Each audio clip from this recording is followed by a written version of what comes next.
Welcome to Jesus Changes Everything, a daily podcast dedicated to providing a fresh look at the ancient and glorious truth that Jesus not only reigns, but is busy about the business of bringing all things under subjection, that celebrates the wonder and the glory that he has been given all authority in heaven and on earth.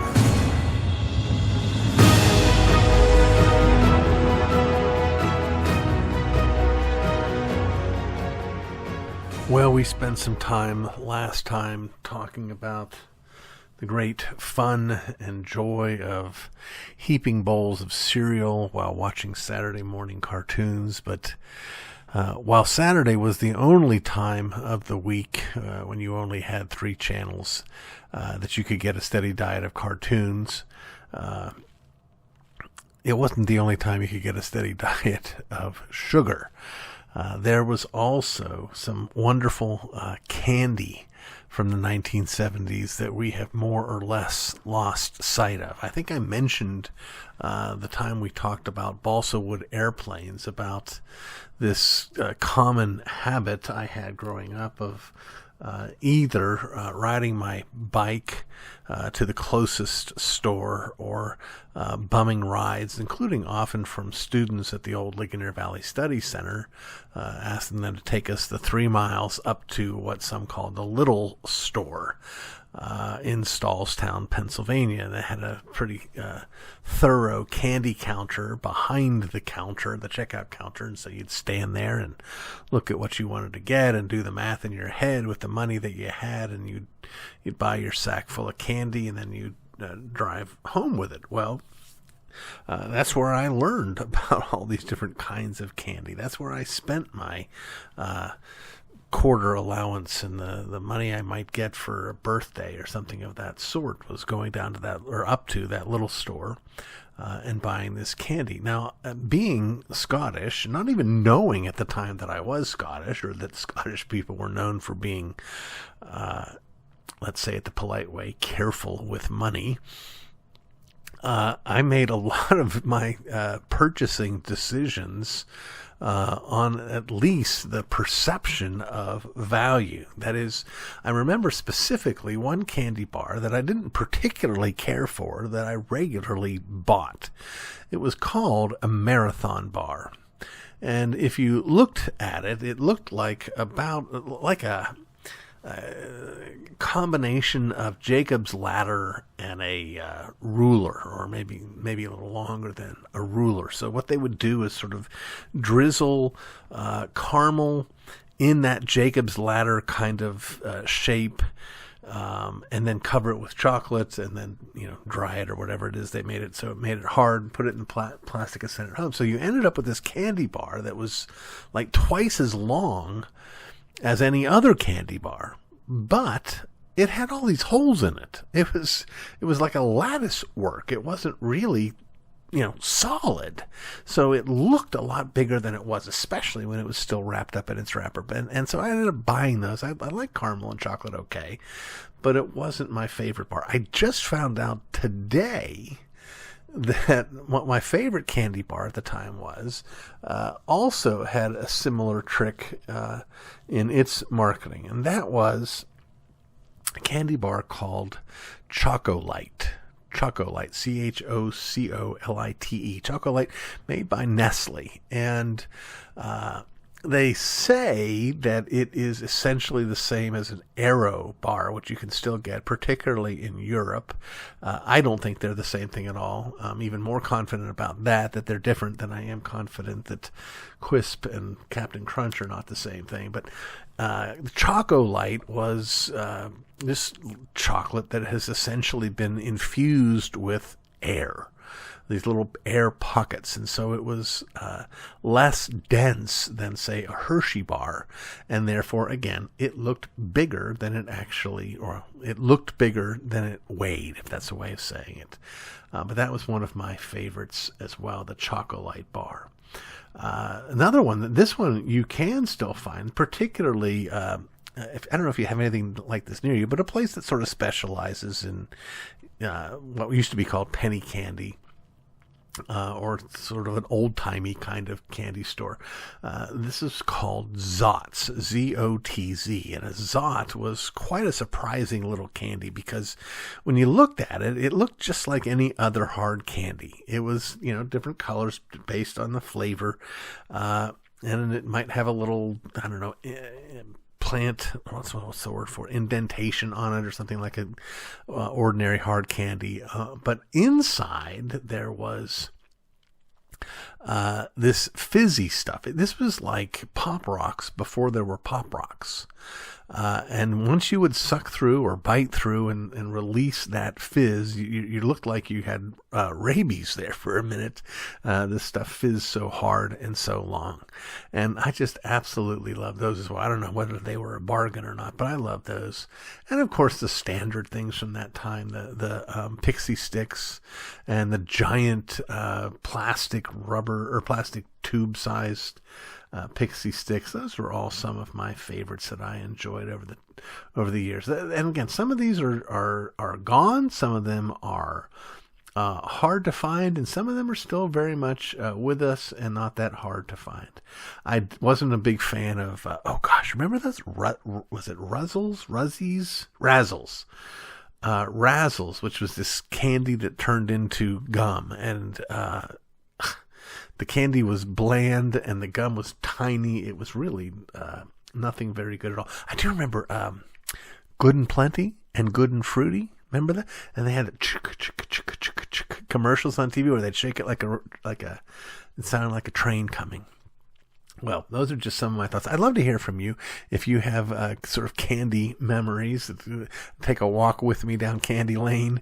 Give us an email. You can send us an email at hellorcjr@gmail.com or comment wherever you're listening to this. And I'll say goodbye for this week in our segment of That 70s Kid.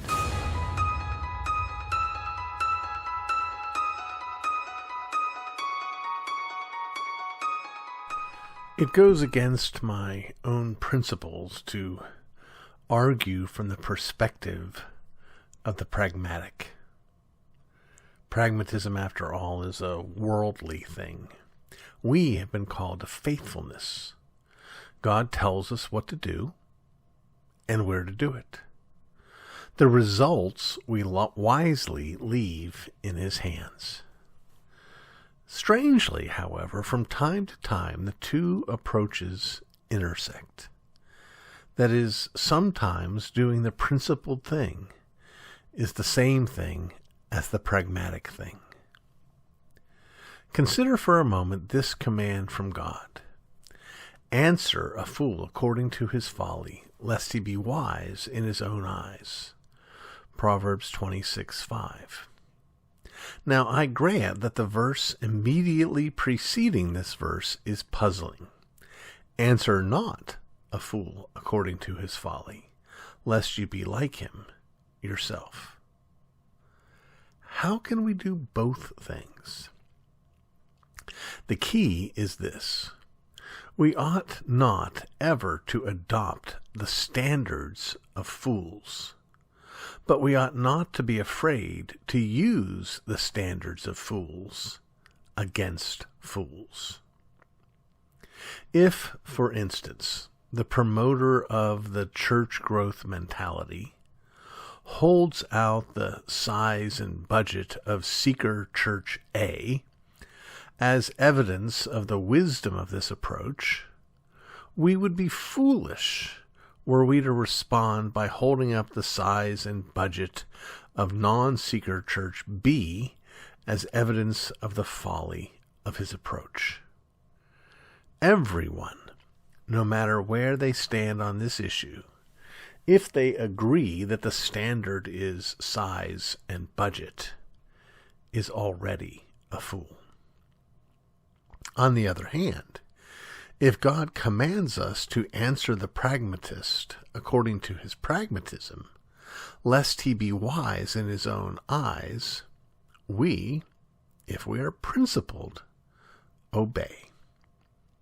And so I shall. I trust that no one would really use the size and budget of a given church as a measure of effectiveness. If we did so, the largest denomination in America would not be the United Methodist Church nor the Southern Baptist Convention, but the National Football League. We might, however, be tempted to measure a church's success by the number of unbelievers it attracts. We would do this only if we were confused over the relationship between evangelism and worship.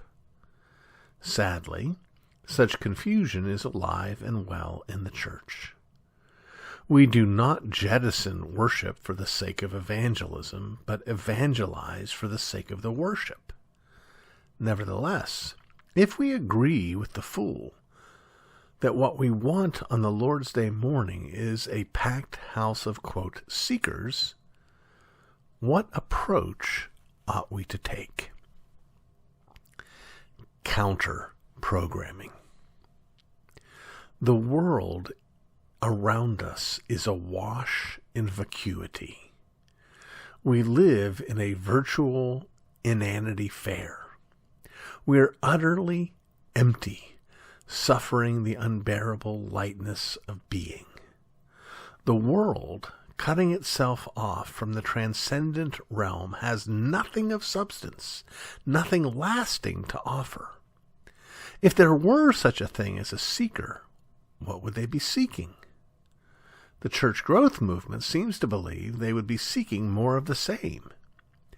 In a world consumed with light-hearted entertainment, we offer up less professional, less entertaining, light-hearted entertainment. Why, I keep wondering, would a, quote, seeker get up on a Sunday morning and travel to some giant box to hear a third-rate rock band preceding a third-rate comic give a third-rate message that leaves him in the same state that he arrived in? If we were to design a worship service for the sake of the seeker, and remembering Proverbs 26:4, we wouldn't want to, wouldn't we design one that at least delivered something of what the market lacks? Shouldn't we be filling gaps rather than going head-to-head with the professionals? Wouldn't it make sense if you were ABC to air Love Story while CBS is airing the Super Bowl, rather than airing a John Wayne marathon? Shouldn't we be zigging while the whole world is zagging? A service that might attract the lost would be one that does not hide the transcendent, but reveals it. A service that might attract the lost would be one that does not deliver more of the same, but that shows forth the one. A service that might attract the lost would be one heaven bent on giving a map rather than celebrate being lost. A service that might attract the lost would be one that panders to those who are sick of being pandered to by refusing to pander. A service that would attract the lost would be one that offers discomfort to those who are sick and tired of being comfortable. Of course, the more we try to be pragmatic, the closer we get to the principle. If anyone is seeking, they're seeking what they've not found in the world. If anyone is seeking, they will never find unless they seek first the kingdom of God. We can only help them by being the kingdom of God. Which brings us back to why we must not answer a fool according to his folly. We do not make decisions based on meeting numbers. We make decisions based on meeting God. Worship isn't a means to an end, but the end of all means. We do not design it for the lost nor for the found. We listen to the seeker of the lost and do as he commands. We come to worship him in spirit and in truth, to worship him in the beauty of his holiness, to worship him for his kingdom and the power and the glory are his alone. We come to worship him, to seek first his kingdom and his righteousness, and then, and only then, will all these things be added to us. You've been listening to the Jesus Changes Everything podcast, a production of Dunamis Fellowship, the teaching outreach of Dr. R.C. Sproul Jr. If you've enjoyed this podcast, we encourage you to subscribe, which you can do at all the usual outlets, to tell your friends, and to spread the word. To learn more about the work of Dunamis Fellowship, please visit rcsproulJR.com and join us next time on Jesus Changes Everything.